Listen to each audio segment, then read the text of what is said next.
Depression is a serious and common mental disorder responsible for the majority of suicides. But as I already covered, intakes of fruits, vegetables, and naturally occurring antioxidants have been found to be protectively associated with depression. So, they concluded, it may be possible to prevent depression or to lessen its negative effects through dietary intervention. But not so fast. That was a cross-sectional study, meaning a snapshot in time, so you don't know whether the poor dietary pattern precedes the development of depression, or if depression causes poor dietary intake. Depression and even treatments for depression can affect appetite and dietary intake. Maybe people who feel crappier just eat crappier instead of the other way around. What you need is a prospective study, a study performed over time where you start out with people who are not depressed and follow them for 6 years, and those with higher carotenoid levels in their bloodstreams, which is considered a good indicator of fruit and vegetable intake, was associated with a 28% lower risk of becoming depressed within that time. So they conclude that having low blood levels of those healthy phytonutrients may predict the development of new depressive symptoms. But what about suicide? Worldwide, 1 million people kill themselves every year. In this comparison of European countries, Greece had the lowest rates of suicide. Maybe it's the balmy weather, but maybe it has something to do with their diet. 10,000 people followed for years, and those following a more Mediterranean diet pattern were less likely to be diagnosed with depression. What was it about the diet that was protective? It wasn't the red wine or the fish. It was the fruit and nuts, and effectively higher plant-to-animal fat ratio, and beans that appeared protective. Conversely, significant adverse trends were observed for dairy and meat consumption. A similar protective dietary pattern was found in Japan. A high intake of vegetables, fruit, mushrooms, and soy products was associated with a decreased prevalence of depressive symptoms. It was not characterized by a high intake of seafood. 100,000 Japanese men and women were followed for up to 10 years, and they didn't find evidence of a protective role of higher fish consumption or those long-chain omega-3s, EPA, and DHA against suicide. In fact, they found a significantly increased risk of suicide among male non-drinkers with high seafood omega-3 intake. This may have just been due to chance, but a similar result was found in the Mediterranean. High baseline fish consumption, together with an increase in consumption, were associated with an increased risk of mental disorders. One possible explanation could be the mercury content of fish. An accumulation of mercury compounds could increase the risk of depression. We know that mercury in fish can cause neurological damage, such as negative effects on Alzheimer's disease, memory loss, autism, as well as depression. So the increased risk of suicide among persons with a high fish intake might be attributable to the harmful effects of mercury in fish. The big Harvard cohorts found similar results. Hundreds of thousands followed for up to 20 years. No evidence taking fish oil or eating fish lowered risk of suicide, with a trend towards even higher suicide mortality. What about for the treatment of depression? Neither EPA or DHA appeared more effective than just sugar pills. And the same can be said when one puts all the trials done to date together. We used to think omega-3 supplementation was useful, but several recent studies have tipped the balance the other way. It seems that nearly all the treatment efficacy observed in the published literature may be attributable to publication bias, meaning the trials that showed no benefit tended not to get published at all, and so all one saw was a bunch of positive studies, but only because a bunch of the negative ones were buried.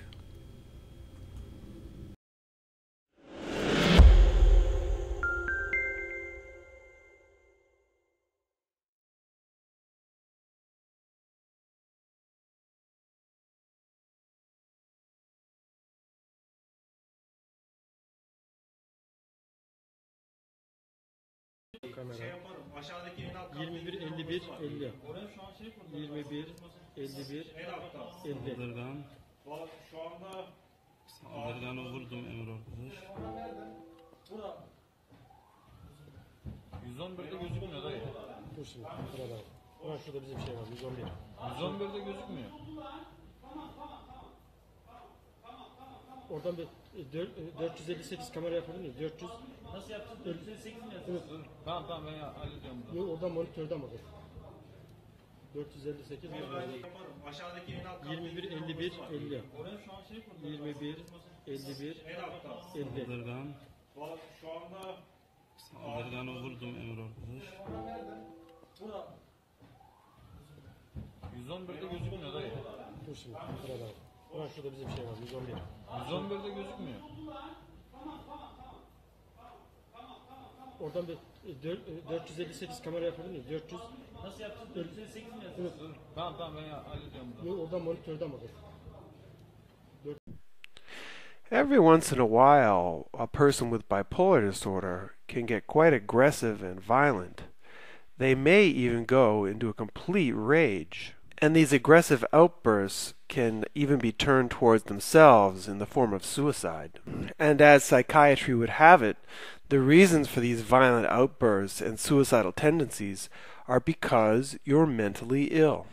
But if that were the case, how is it that Soteria House was able to take care of over 200 people with acute schizophrenia over 12 years, leaving them completely unmedicated?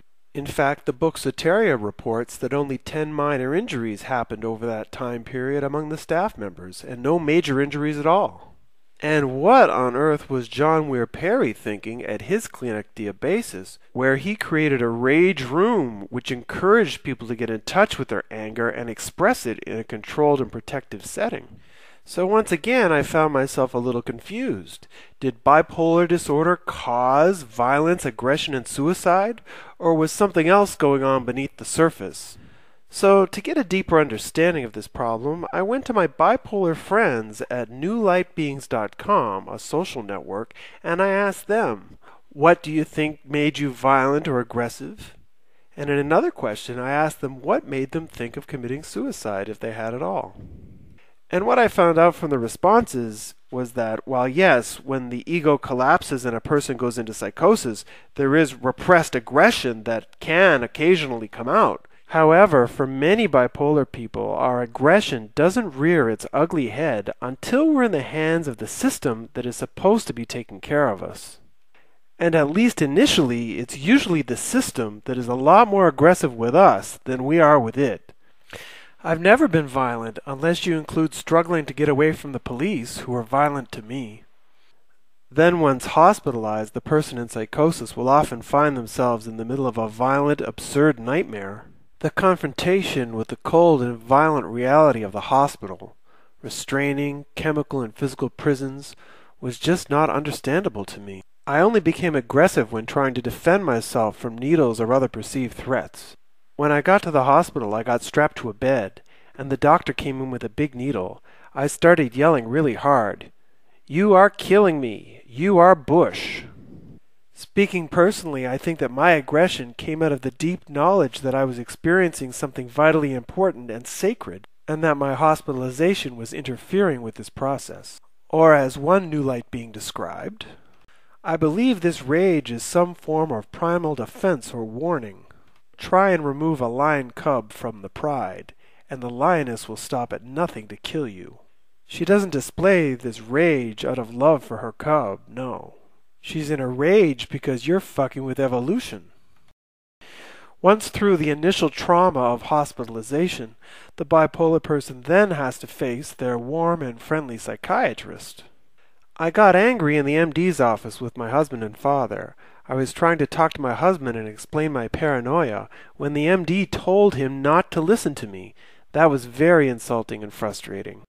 It's as if the psychiatric profession has no idea of how sensitive we are when we're in psychosis and how much in need we are of compassion and understanding. I was coming so far from that other dimension that my brain just couldn't manage the information of a world where bad and wrong exist.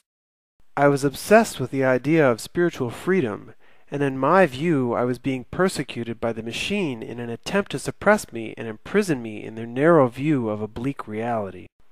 I felt spiritually raped.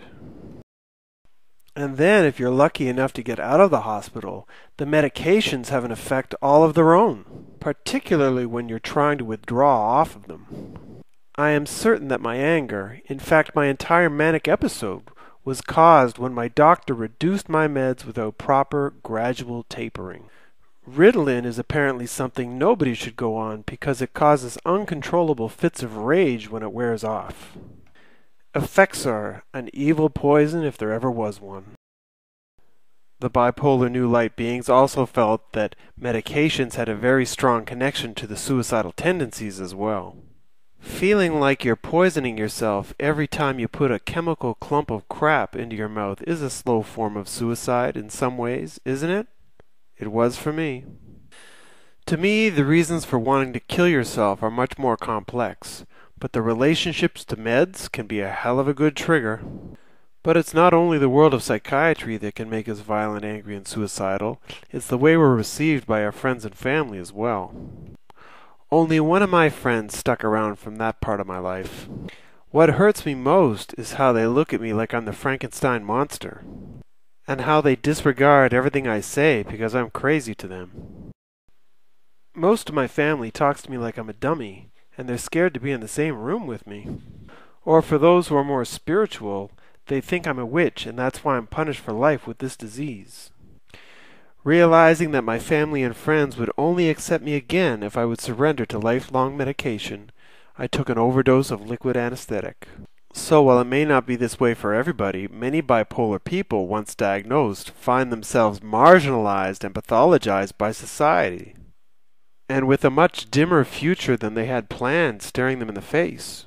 Wouldn't you be angry, maybe even suicidal? I was helpless and alone and angry and pretty out of myself. They tied me up to a bed to make sure I didn't try that again. Back in the 80s, when I was at the University of Toronto, I did 2 research reports on why normal people commit suicide, not necessarily people with bipolar disorder.